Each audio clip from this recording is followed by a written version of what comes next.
Hello. Dang, is that camera that? I mean, it's just the web camera, but is it that dusty and freaking cloudy? Well, whatever. Hello,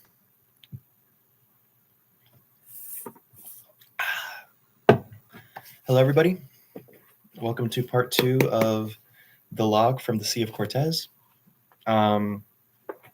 Just gonna do a, quick 30 minutes. Just waiting for my computer's charging as I am reading. I got some hot pockets here to chow down on as I wait for my computer to charge. I'm gonna head to the library, apply to some JOBS, and yeah, just make something out of this day. Make something out of this day.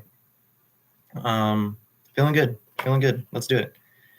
So we are on chapter 2. The first chapter was kind of just like a, like an exposition, like we're an expedition team, group of scientists trying to get a boat, trying to get this mission going on. And we did like a little supply check, and now we might be heading on open waters to Baja California to see what's up.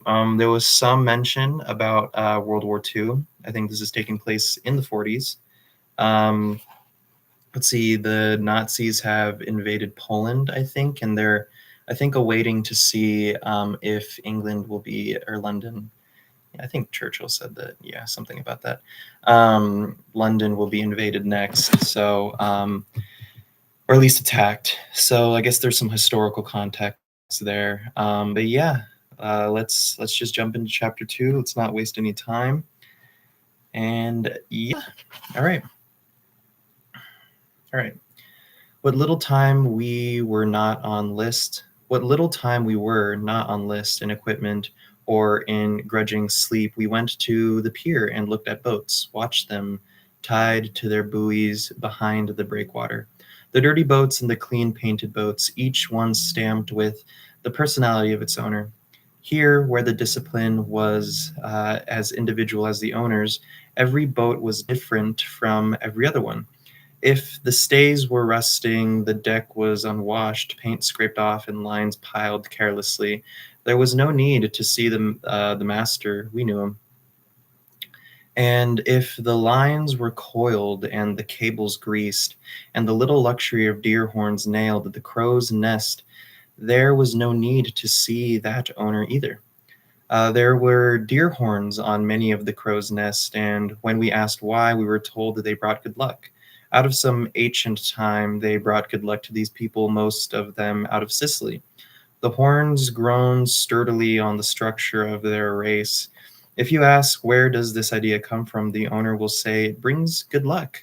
We always put them on, and 1,000 years ago, the horns were on the masts and brought good luck too. And probably when the ships of Carthage and Tyre put into harbors of Sicily, the horns were on the mastheads and brought good luck, and no one knew why.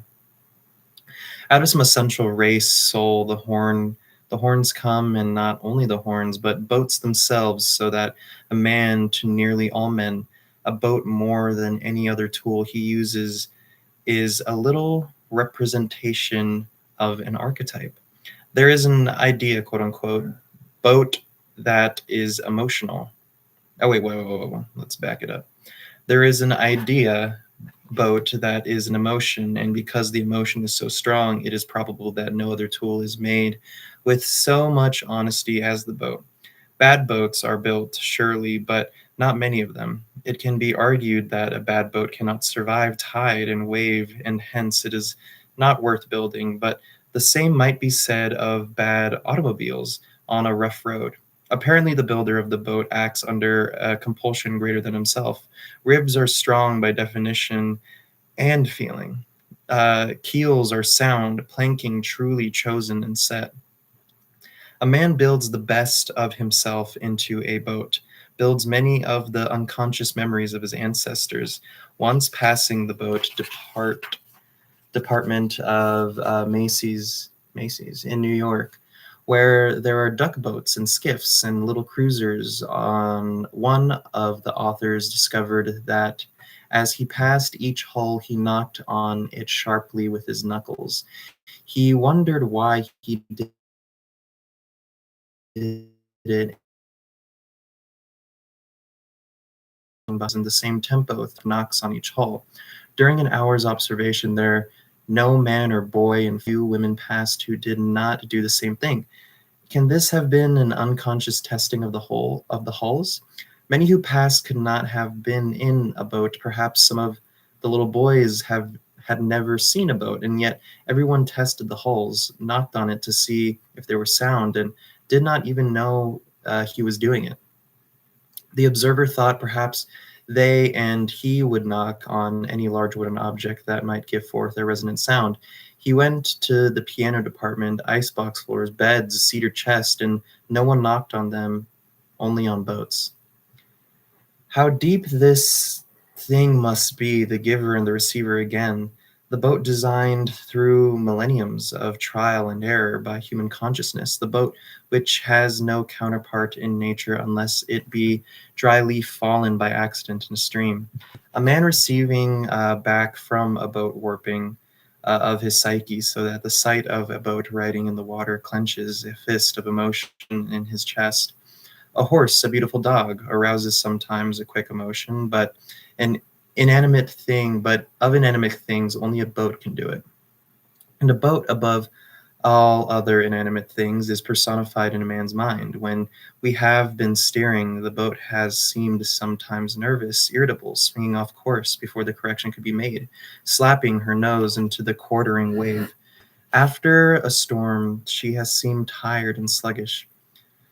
Then, with the colored streamers set high and snapping, she is very happy, her nose held high and her stern bouncing a little like the buttocks of a proud and confident girl. Some have said that they have felt a boat shudder before she is struck by a rock, or a cry when she is beached and the surf pounded into her. This is not mysticism, but identification. Man, building this greatest and most personal of all tools, has in turn received a boat-shaped mind. His most of boat-shaped mind, and the boat a man-shaped soul. His spirit and his tendrils of his feelings are so deep in the boat that the identification is complete. It is very easy to see why Vikings wished his body to set sail away in an unnamed ship, for neither could exist without the other, or, oh, that's cool, or failing that, how it was necessary that things he loved most, his women and his ship, lie with him and thus keep closed the circle. In the great fire on the shore, all three started at least in the same direction, and in the gathered ashes, who could say where man or woman stopped and ship began?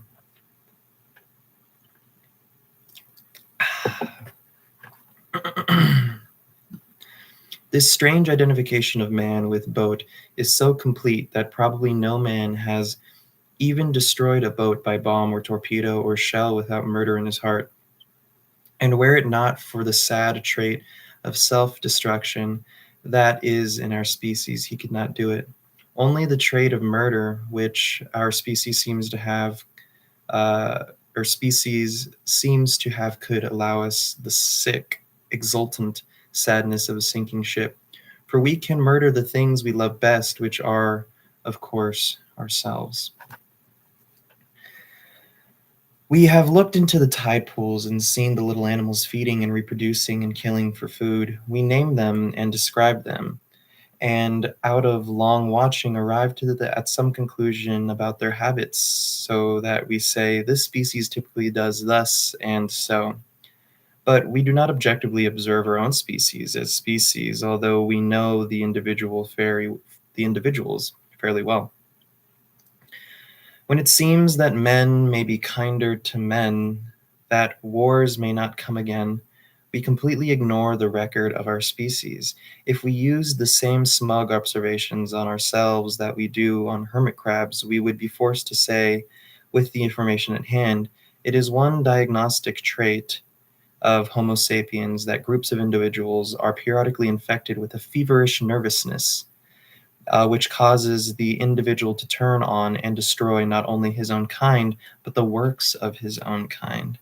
It is not known whether this be caused by a virus, some airborne spore, or whether it be a species reaction to some meteorological stimulus as yet under determined. Hope, which is another species diagnostic trait. Diagnostic, yeah. The hope that this may not always be does not in the least change the observable past and present. When two crayfish meet, they usually fight. One would say that perhaps they might not at a future time, but without some mutation, it is not likely that they will lose this trait. And perhaps our species is not likely to forgo war without some psychic mutation which is present. At least it does not seem imminent. And if one place the blame for killing and destroying on economic insecurity, on inequality, on injustice, he is simply stating the proposition another way. We have what we are. Perhaps the crayfish feel the itch of jealousy, or perhaps he is sexually insecure. There we go. Dang, that was a short chapter. It was a very cool chapter. The effects is that he fights. When in the world there shall come 20, 30, 50 years without evidence of our murder trait, under whatever system of justice or economic security, then we may have contrasting habit patterns to examine. So far, there's no such situation. So far, the murder trait of our species is as regular and observable as our various sexual habits. That's a cool chapter. It was very, I guess, compared to the first one, very figurative in a very spiritual way, at least for that first half, talking about the boat and how it is like almost like a part of, the sailor. It's a part of the creator, there are these traditions.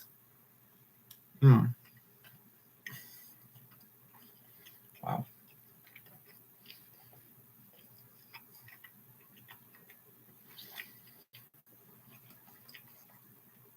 Traditions. Mm.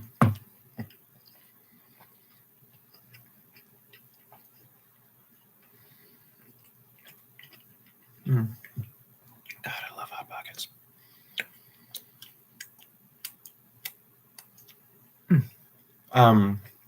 Whoa.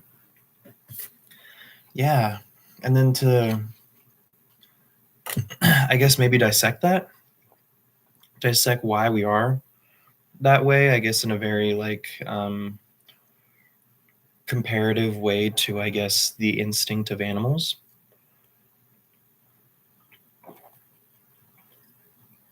But also how, I guess we've been shown to destroy those rituals, to destroy the art of it, to destroy the creations of who we are. There's intention, but I guess that hostility is just a part of, I guess, human nature, maybe, as is, forming connections, as is the pursuit of creation, however you literally or artistically. Yeah. In the time before our departure for the Gulf, we sat on the pier and watched the sardine pursuers riding among the floating grapefruit rinds. At breakwater is usually a dirty place, as though the tampering with the sore lines is obscene and impractical to the cleansing action of the sea. And we talked to our prospective crew. Tex, our engineer, was caught in the ways of the harbor. He was born in Panhandle of Texas, and early he grew up. He loved diesel engines. Took a love to diesel engines. They are so simple and powerful, blocks of pure logic and shining metal. They appealed to some sense of neat thinking in text. He might be sentimental and illogical in some things, but he liked his engines to be true and logical. By an accident, possibly alcoholic, he came to the coast in an old Ford and sat down beside the bay, and there he discovered a wonderful thing. Here combined in one were the best diesels to be found anywhere, and boats. He never recovered from his shocked pleasure. He could never leave the sea again, for nowhere else could he find these two perfect things in one. He is a sure man with an engine. When he goes below, he is identified with his engine. He moves about, not seeing, not looking, but knowing. No matter how tired or how deeply asleep he may be, one miss of the engine jerks him to his feet and into the engine room before he was awake. And we truly believe that a burned bearing or a cracked shaft gives him a sharp pain in his stomach. We talked to Tony, the master and part owner of the Western Flyer, and our satisfactions with him as master increased constantly. He had a brooding, dark Slavic eyes and a hawk nose on his Dalmatian, and the hawk nose of a Dalmatian. He rarely talked or laughed. He was tall and lean and very strong. He had a great contempt for forms. Underway, he liked to wear a tweed coat and an old felt hat, as though to say, "I keep the sea in my head, not on my back like a goddamn yachtman." Tony has one great passion. He loves rightness. He hates wrongness. He thinks speculation a complete waste of time. Our sorrow and some final financial loss, we discovered that Tony never spoke unless he was right. It was useless to bet with him and impossible to argue with him. If he had not been right, he would never have opened his mouth. But once knowing and saying a truth, he became infuriated at the untruth, which naturally enough was set against it. Inaccuracy was like an outrageous injustice to him, and when confronted with it, he was likely to shout and to lose his temper. But he did not personally triumph when his point was proven. An ideal judge hating larceny feels no triumph when his sentences a thief, and Tony, when he has nailed a true thing down and routed a wrong thing, feels good but not righteous. He retires grumbling a little sadly at the stupidity of the world, which can conceive a wrongness or for a moment defend one. He loves the lead line because it tells the truth on its markers. He loves the Navy charts, and until he went into the Gulf, he admired the coast pilot. The coast pilot was nothing wrong, but things had changed since its correction, and Tony is uneasy in the face of variables. The whole relational thinking of modern physics was an obscenity to him, and he refused to have anything to do with it. Parallels and compasses and the good Navy maps were things you could trust. A circle is true and a direction is set forever, a shining golden line across the mind. Later in the mirage of the Gulf where visual distance is highly variable matter, he wondered were Tony's certainties were ever tipped. It did not seem so. His qualities made him a good master. He took no chances he could avoid. For his boat and his life and ours were no light things for him to tamper with. We come now to a piece of equipment which still brings anger to our hearts, and we hope some venom to our pen. Perhaps in self-defense against suit, we should say the outboard motor mentioned in this book is purely fictitious, and any resemblance to outboard motors, living or dead, is coincidental. We shall call this contraption, for the sake of secrecy, a Hansen sea cow, a dazzling little piece of machinery, all aluminum paint, and touched here and there with red spots. The sea cow was built to sell, to dazzle the eye, to sputter its ways into the unwary heart. We took it along for the skiff. It was intended that it should push us ashore and back should drive our boat into estuaries. and along the borders of its little coves. But we had not reckoned with one thing. Recently, industrial civilization has reached its peak of reality and has lunged forward into something that approaches mysticism. In the sea cow factory, where steel fingers tighten screws, bend and mold, measure and divide, some curious mathematic has occurred. Mathematic.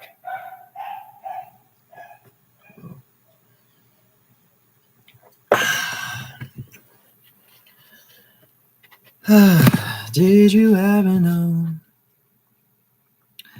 And the secret so long sought has accidentally been found. Life has been created. The machine is at last stirred. A soul and a malignant mind have never been born. Our Hansen sea cow was not only a living thing, but a mean, irritable, contemptible, vengeful, mischievous, hateful living thing.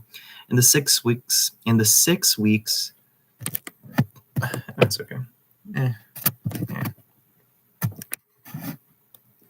Do that. Where was I? In the 6 weeks of our association, we observed it, at first mechanically, and then as its living reactions became more and more apparent psychologically. And we determined one thing to our satisfaction. When and if these ghoulish little motors learn to reproduce themselves, the human species is doomed. Whoa. Dude, they predicted it. Where's my pen? They predicted AI.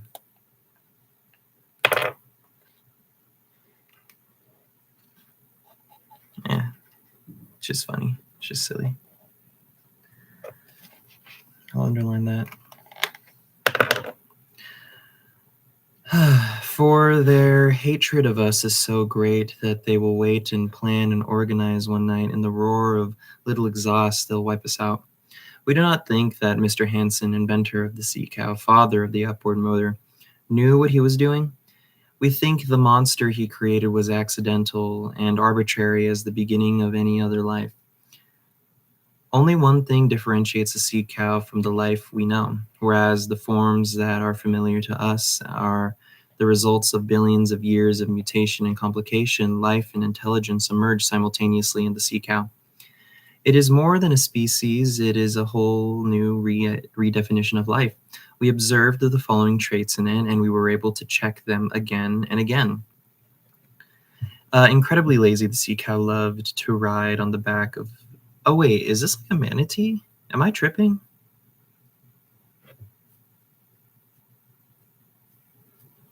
What? Or is this like a type of boat? Incredibly lazy, the sea cow loved to ride on the back of a boat, trailing its propeller daintily in the water while we rode. It required the same amounts of gasoline whether it ran or not, apparently being able to absorb this fluid through its body walls without recourse to explosion. It was always to be filled at the beginning of every trip. So it's a boat, some sort of contraption. Is it like a little pulley, like one of those little boats that you have at the front or a back of a boat? I don't know. It had many cleavage points. Oh, wait, I skipped a step. It had apparently some clairvoyant powers and was able to read our minds, particularly when we were inflamed with emotion. Thus, on every occasion when we were driven to a point of destroying it, it started and ran with great noise and excitement. This served the double purpose of saving its life and resurrecting in our minds a false confidence in it. It had many cleavage points, and when attacked with a screwdriver, fell apart and simulated death, a trait it had in common with opossums, armadillos, and several members of the sloth family, which also fall apart in simulated death when attacked with a screwdriver. Interesting.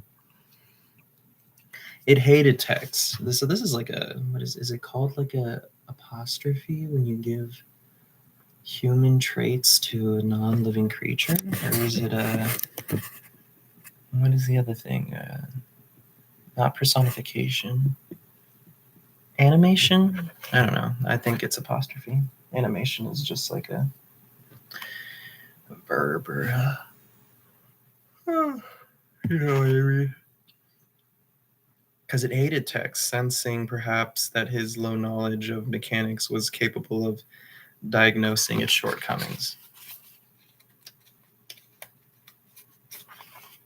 Wow. home. You're on chapter 4. You know what book I didn't really like? I didn't really like Frankenstein. I wasn't a big Frankenstein guy. I thought it was all right.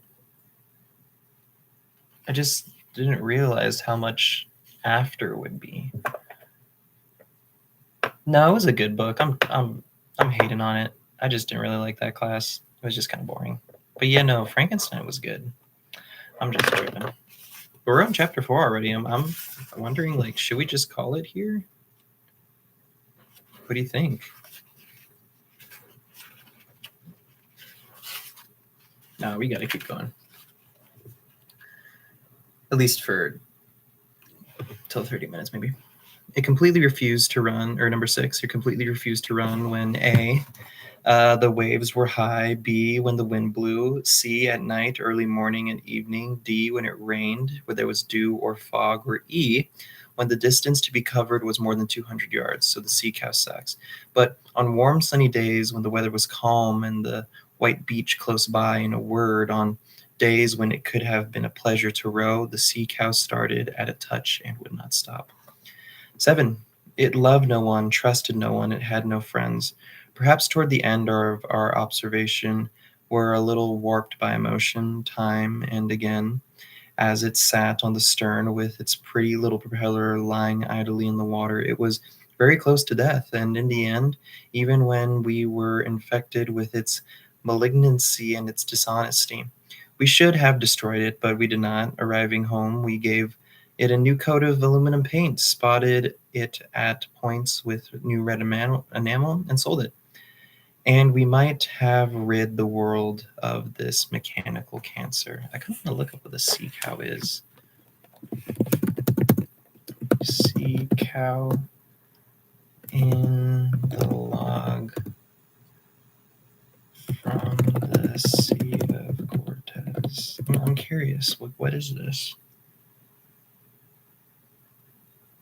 Where's the fictitious term?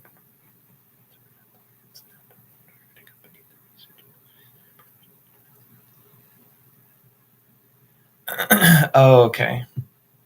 So it is just like a little. It is just like a little tiny. It's like a little motor. It's like the one that you have at the end of a speedboat or something like that. Steinbeck personified the motor to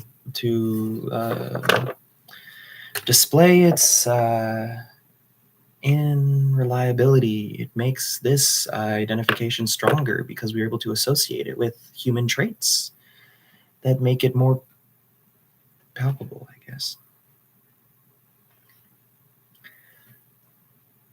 Huh. Yeah, I read the Pearl. Oh, it must have been the summer of 2022. No, summer of 2021, I think.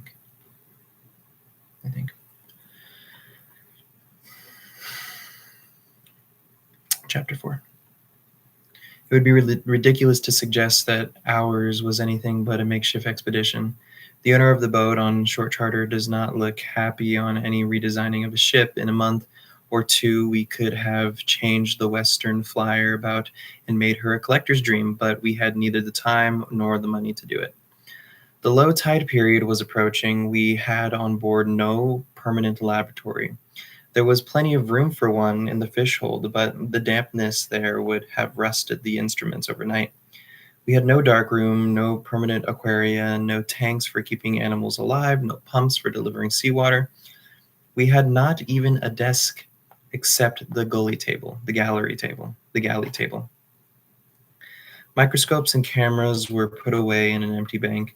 The enameled pans for laying out animals were in large crates lashed to the net table aft, where it shared the space with 2 skiffs. The hatch cover of the fish hold became laboratory and aquarium, and we carried seawater in buckets to fill the pans.